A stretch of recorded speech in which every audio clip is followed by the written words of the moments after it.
કેન્દ્રીય ગૃહ અને સહકારિતા મંત્રી અમિતભાઈ શાહ આજે 13 જાન્યુઆરીના રોજ પોતાના સંસદીય મત વિસ્તાર ગાંધીનગરની મુલાકાતે છે. આ દરમિયાન તેઓ કરોડો રૂપિયાના વિકાસ કામોનું લોકાર્પણ અને ખાતમુહૂર્ત કરી જનતાને ઉત્તરાયણ પૂર્વે વિકાસની ભેટ આપી છે. આજે માણસાની આર્ટ્સ કોલેજ સંકુલ ખાતે આશરે 13 કરોડના ખર્ચે નવનિર્મિત અદ્યતન રમતગમત સંકુલને તેઓ જાહેર જનતા માટે ખુલ્લું મૂક્યું હતું. આ સંકુલ દ્વારા ગ્રામીણ વિસ્તારના ઉભરતા ખેલાડીઓને આધુનિક સુવિધાઓ અને પ્લેટફોર્મ પ્રાપ્ત થશે. ગાંધીનગરના સેક્ટર 28માં પશુ આરોગ્ય ક્ષેત્રે ક્રાંતિ લાવનારા પ્રોજેક્ટનો પ્રારંભ કરવામાં આવશે, જ્યારે એનિમલ વેક્સિન ઇન્સ્ટિટ્યૂટ પાસે ગુજરાતની સર્વપ્રથમ અને ભારતની બીજી હાઈટેક બાયોસેફ્ટી લેવલ 4 લેબનો પણ શિલાન્યાસ કરશે. આ લેબ અત્યંત ચેપી વાયરસ અને પશુઓના ગંભીર રોગ પર સંશોધન કરવા માટે સક્ષમ હશે.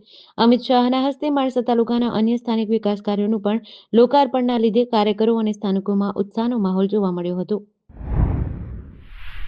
અમદાવાદ સિટી સેશન્સ કોર્ટે દિલ્હીના પૂર્વ મુખ્યમંત્રી અને આમ આદમી પાર્ટીના કન્વીનર અરવિંદ કેજરીવાલ તથા સાંસદ સંજય સિંહની રિવિઝન અરજીઓ નામંજૂર કરી હતી, જેની સામે તેઓ ગુજરાત હાઈકોર્ટમાં અપીલમાં પહોંચ્યા હતા. હાઈકોર્ટે બંને પક્ષોને સાંભળીને ચુકાદો અનામત રાખ્યો હતો, જેને આજે જાહેર કરતા બંનેની અરજીઓ નકારી છે. મૂળ આ કેસમાં તેઓએ વડાપ્રધાન નરેન્દ્ર મોદીની ડિગ્રી અંગે 2023માં કરેલા નિવેદનને લઈને ગુજરાત યુનિવર્સિટીએ દાખલ કરેલા માનહાનિના કેસમાં રાહત માંગી હતી. અમદાવાદ મેજિસ્ટ્રેટ કોર્ટ બંને રાજકારણીઓ સામેના ફોજદારી માનહાનિના કેસની કાર્યવાહી ચલાવી રહી હોવાથી કેજરીવાલે પોતાની ટ્રાયલ સંજય સિંહની ટ્રાયલથી અલગ કરવાની અરજી કરી હતી. તેમનો દાવો હતો કે તેમની ઉપર કાવતરું અથવા સામાન્ય ગુનાહિત ઇરાદાને આગળ વધારવાનો કોઈ આરોપ નથી, તેથી કોર્ટે તેમની ટ્રાયલ સંજય સિંહની ટ્રાયલથી અલગ કરવી જોઈએ. જામનગર જિલ્લાના કાલાવડ શહેરમાં એક અનોખી દુર્ઘટના બની છે. હેલીપેડ સોસાયટી વિસ્તારમાં એક વ્યક્તિ પેરાશૂટ સાથે આકાશમાંથી વીજ વાયર પર પડ્યો હતો, જેનો વિડીયો વાયરલ થયો છે. સદનસીબે આ ઘટનામાં જાનહાનિ થઈ નથી. 100 ફૂટની ઊંચાઈએથી પડ્યા બાદ યુવક ફરાર થઈ ગયો છે. આ યુવક કોણ હતો ને ક્યાંથી આવ્યો તે દિશામાં પોલીસે તપાસ હાથ ધરી છે. વિડીયોમાં જોવા મળે છે કે કાલાવડ શહેરના મછલીવડ ચોકડી પાસે આવેલી હેલીપેડ સોસાયટી વિસ્તારમાં એક યુવક લગભગ 100 ફૂટની ઊંચાઈએથી પેરાશૂટ સાથે નીચે આવી રહ્યો છે. તે સમયે તેનું પેરાશૂટ અચાનક વીજ વાયર સાથે ફસાઈ જાય છે, જેના કારણે યુવક નીચે પટકાય છે. ઘટનાની જાણ થતાં જ કાલાવડ પોલીસે તપાસ હાથ ધરી છે. માંડવી પોલીસે ગેસના બાટલાઓમાં ચોરખાના બનાવી દારૂની હેરાફેરી કરતા એક નેટવર્કનો પર્દાફાશ કર્યો છે. પોલીસે સેલવાસ અને વલસાડના 2 શખ્સોને 7.22 લાખના મુદ્દામાલ સાથે ઝડપી પાડ્યા છે. માંડવી પીઆઈ સીબી ચૌહાણની સૂચના મુજબ પોલીસ ટીમ પેટ્રોલિંગમાં હતી, ત્યારે હેડ કોન્સ્ટેબલ ભાવિનભાઈ રમણભાઈને ચોક્કસ બાતમી મળી હતી. જે મુજબ સેલવાસથી એક મહિન્દ્રા સુપ્રો ગાડી ગેસના ખાલી બાટલાઓમાં દારૂ ભરી માંડવીથી પસાર થવાની હતી, જેના આધારે પોલીસે સ્ટેટ હાઈવે નંબર 56 પર આશીર્વાદ વિલા રેસિડેન્સી પાસે વોચ ગોઠવી હતી. શંકાસ્પદ ગાડી આવતા તેને અટકાવી તપાસ કરતા તેમાં 28 કોમર્શિયલ ગેસના બાટલાઓ મળી આવ્યા હતા. આ બાટલાઓમાં ખાસ કરીને ચોરખાના બનાવવામાં આવ્યા હતા. બાંગ્લાદેશના દક્ષિણ ભાગમાં આવેલા ચટગાંવ ડિવિઝનના ફેની જિલ્લાના દાગુન ભુઈયામાં રવિવારે રાત્રે અજાણ્યા બદમાશોએ 28 વર્ષીય હિન્દુ યુવક સમીરકુમાર દાસને માર માર્યા બાદ ચાકુ મારીને હત્યા કરી હતી. તેની ઓટો રિક્ષા પણ લૂંટી લીધી હતી. પરિવારના જણાવ્યા અનુસાર સમીર રવિવારે સાંજે લગભગ 7 વાગ્યે ઓટો રિક્ષા લઈને ઘરેથી નીકળ્યો હતો. મોડી રાત સુધી તે પાછો ફર્યો ન હતો, ત્યારે પરિવારે શોધખોળ હાથ ધરી હતી. લગભગ રાત્રે 2 વાગ્યે જગતપુર ગામના એક ખેતરમાં સ્થાનિક લોકોને તેનો મૃતદેહ મળ્યો. દાગન ભુઈયા પોલીસ સ્ટેશનના એક પોલીસ અધિકારીના જણાવ્યા અનુસાર સમીરની હત્યામાં દેશી હથિયારોનો ઉપયોગ કર્યો હતો. પ્રાથમિક તપાસમાં લાગે છે કે હત્યા અગાઉથી આયોજિત હતી. તપાસ ચાલુ છે અને હજુ કોઈની ધરપકડ થઈ નથી.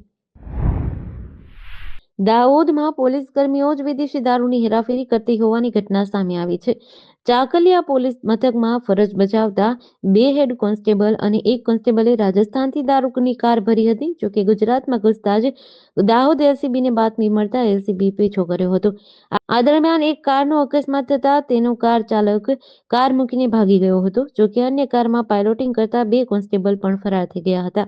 આ ઘટના અંગે નોંધાયેલી ફરિયાદ મુજબ ચાકલિયા પોલીસ મથકમાં જ ફરજ બજાવતા હેડ કોન્સ્ટેબલ અર્જુન ઘનુભાઈ ભુરિયા, મોહન રમેશભાઈ તાવિયાડ અને કોન્સ્ટેબલ પ્રકાશ સબુરભાઈ હઠેલાએ ગઈકાલે બપોરે રાજસ્થાનથી એક પંચ કારમાં વિદેશી દારૂનો જથ્થો ભર્યો હતો, જે કાર મોહન તાવિયાડ ચલાવતો હતો.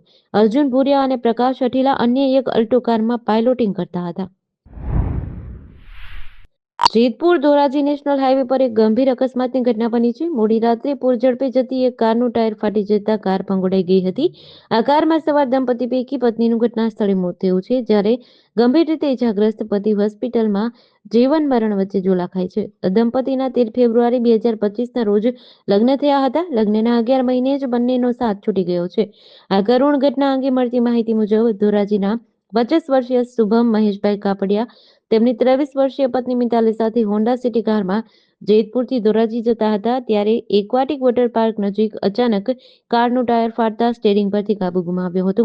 કાર પૂરઝડપે રોડની સાઈડમાં આવેલા ઝાડ સાથે અથડાઈ હતી. આ અકસ્માત એટલો ગંભીર હતો કે હોન્ડા સિટી કારના ફૂરચા ઉડી ગયા હતા. મોરબી જિલ્લાના ટંકારા શહેરમાં સ્પેશિયલ ઓપરેશન ગ્રુપ દ્વારા મેફેડ્રોન ડ્રગ્સના જથ્થા સાથે એક શખ્સની ધરપકડ કરી છે. હરિઓમ સોસાયટીમાં એક મકાનમાંથી 83.200 ગ્રામ મેફેડ્રોન ડ્રગ્સ મળી આવ્યું હતું. પોલીસે ડ્રગ્સ, 2 મોબાઈલ ફોન અને એક ડિજિટલ વજન કાંટા સહિત કુલ રૂપિયા 2,84,600નો મુદ્દામાલ જપ્ત કર્યો છે. એસઓજી ટીમને ટંકારાની હરિઓમ સોસાયટીમાં રહેતા હાર્દિક ભાડજાના મકાનમાં મેફેડ્રોન ડ્રગ્સનો જથ્થો હોવાની ચોક્કસ બાતમી મળી હતી, જેના આધારે એસઓજી ટીમે તાત્કાલિક કાર્યવાહી કરીને હાર્દિક ભાડજાના રહેણાંક મકાન પર દરોડો પાડ્યો હતો. દરોડા દરમિયાન સ્થળ પરથી 83 ગ્રામ અને 200 મિલીગ્રામ મેફેડ્રોન ડ્રગ્સનો જથ્થો મળ્યો હતો, જેની કિંમત રૂપિયા 2,49,600 આંકવામાં આવે છે. ભરૂચમાં ગેરકાયદેસર હથિયારો સામે એસઓજી ભરૂચે કડક કાર્યવાહી કરી છે. સેવાશ્રમ રોડ પરથી એક હથિયારી સિક્યોરિટી ગાર્ડને સિંગલ બેરલ બંદૂક અને 6 જીવતા કારતૂસ સાથે ઝડપી પાડ્યા છે. પીઆઈ એવી પાણમિયા અને પીઆઈ એએચ છૈયાની આગેવાની હેઠળની ટીમને હેડ કોન્સ્ટેબલ કીર્તિકુમાર ભાર્ગવ દ્વારા બાતમી મળી હતી, જેના આધારે હોસ્ટેલ ગ્રાઉન્ડના ગેટ પાસે કાર્યવાહી કરી હતી. પકડાયેલા આરોપીની ઓળખ કૃષ્ણકુમાર વિશ્રામ યાદવ તરીકે થઈ છે. તેની પાસે ઉત્તર પ્રદેશનો હથિયાર પરવાનો હતો, પરંતુ ગુજરાત રાજ્યમાં ફરજ બજાવતી વખતે સ્થાનિક જિલ્લા મેજિસ્ટ્રેટ કચેરી અને પોલીસમાં જરૂરી નોંધણી કરાવવામાં આવી ન હતી. આરોપી છેલ્લા 2 માસથી ભરૂચમાં એક જ્વેલર્સ ખાતે હથિયારી ગાર્ડ તરીકે નોકરી કરતો હતો.